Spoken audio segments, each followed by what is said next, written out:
इस्लाम में एबॉर्शन का क्या हुक्म है?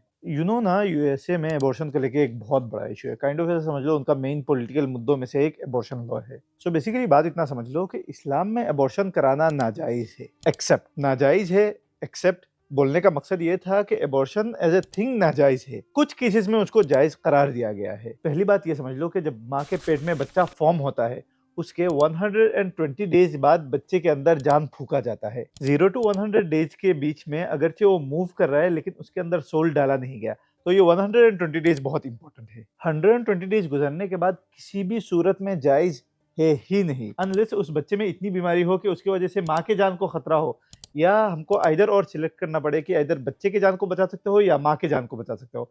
इन दो सूरतों में अबॉर्ट करना जायज है। इन दो सूरतों के अलावा अगर 120 डेज गुजर गए और बच्चे को कितनी भी बीमारी हो, बच्चे का स्किन नहीं है, बच्चा अंडर डेवलप्ड है, बच्चे को ऑटिज्म है, बच्चे को डाउन सिंड्रोम है, कुछ भी है, आप अबॉर्ट नहीं करा सकते। एज लॉन्ग एज माँ के जान को खतरा नहीं है एंड बच्चे को सांस आ रहा है, आप अबॉर्ट नहीं करा सकते। सिंपल बात ये समझ लो कि अगर आपको बच्चा जन्म होने के बाद पता चला कि बच्चे को डाउन सिंड्रोम है, उसको मार सकते हो? नहीं ना। तो 120 डेज के बाद जब बच्चे के अंदर सोल फूका जा चुका है तब भी आप अबॉर्ट नहीं करा सकते। आपने 120 डेज के बाद होने वाला जायज मसला भी समझ लिया, नाजायज भी समझ लिया। अभी 0 टू 120 डेज का क्या हुक्म है, इसमें उलमा का बहुत इख्तिलाफ है, बहुत लंबा टॉपिक हो जाएगा, कभी और बात करेंगे। अस्सलाम वालेकुम।